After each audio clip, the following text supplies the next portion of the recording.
Mayroon pong prediction si kaibigan mga idol. Kailangan po ninyong malaman para aware po kayo. Kawawa po ang sumusunod sa atin, no? Mga idol, patungkol po update tayo sa Paksilika. Kung makakabuti ba. Prediction ng ating kaibigan, pakinggan ninyo. Pagsisihan daw ng lahat itong Paksilika na itatayo. Sa ngayon lang makakatulong, pero sa tagal maraming magsisisi dito. Pakinggan niyo.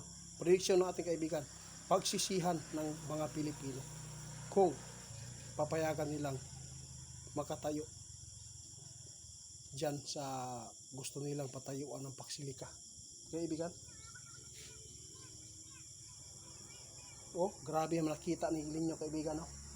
Salamat guys, grabe yung nakita ni Linyo. Titit, napakasama po ang nakita namin sa itatayong Paksilika dito sa Pilipinas. Magbibigay ito ng hindi maganda sa kalikasan. At maraming magsisisi dito dahil posibleng may epektong hindi maganda.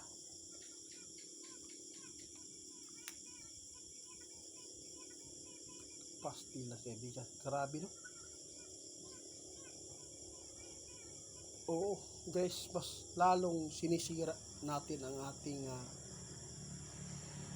bansa dahil sa Paksilika. Sabi ng iba, gusto ba ninyo na umangat tayo para sa ngayon, pero hindi ninyo alam ang epekto niyan, mga idol, no? Mas dagdag yan sa magbibigay ng kasamaan po dito sa ating bansa. Tandaan ninyo, prediction ng ating kaibigan, pagsisihan ninyo na kayo ay pumayag na itatayo ng Amerika dito sa atin yung tinatawag na Paksilika. Paksilika. Oo, ilang hektar po ang i-come up nila yan, ha? Grabe, oh.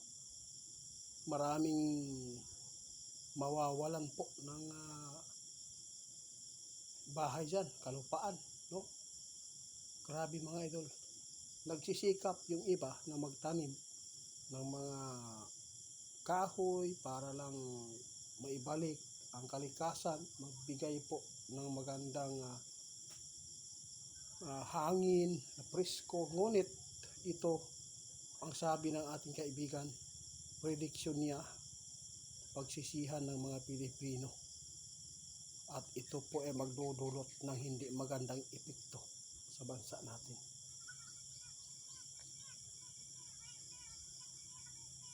Nalulungkot si kaibigan hanggat hindi pa nakatayo, no? Sana ay mabawi, sana hindi matuluyang maitayo ito, kasi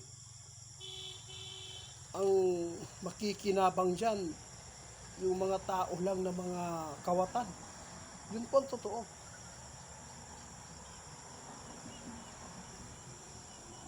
Ang kawawa pa rin dito yung nasa mababang uri ang pamumuhay tulad namin.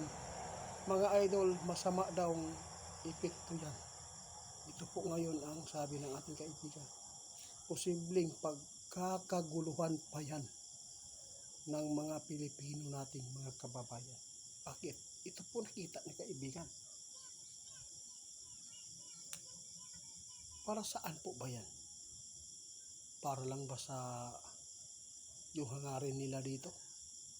Alam po yung mga idol, hindi yan sila magtatayo sa atin dito kung wala silang planong hindi maganda. Ha? Plano. May kapalit ito, mga idol. Oo, yung ibang mga senador, no, pumapayag na patayuan. Kasi wala naman silang magagawa kung hindi sila papayag, kasi may mga matataas pa man sa kanila ang pumayag dito. Ano po ba ang laban natin? Kaya tandaan ninyo, mga idol, prediction ni kaibigan, pagsisihan ng mga Pilipino kung bakit ngayon lang nila tiningnan po kung ano man po ang epekto niyan. Kung hindi nila tiningnan ang taon na tumatakbo ay unti-unting magsisira po sa kalikasan. Salamat ninyo. Sige po. Guys, kayo na lang bahala maghusga dito mga idol. Mahirapan ako. Guys, wala na si kaibigan. Umalis na. Yun lang ang bilin niya. Sana hindi matuloy yan. Dahil posibleng pagkakaguluhan pa yan. At ang makabenepisyo yan, yung mga malalaking tiyan pa rin. Mga buaya. No? At saka magbibigay po yan ng kapahamakan sa hinaharap.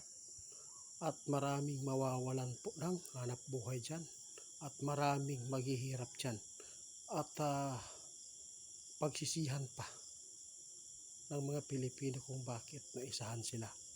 Hindi po yan tatayo ang magpapatayo dyan kung walang planong hindi maganda para sa kanila. Tandaan niyo ha, magbibigay po ng kaguluhan yan. Mas lalo pang sasama ang ating bansa, lalo na sa kalamidad.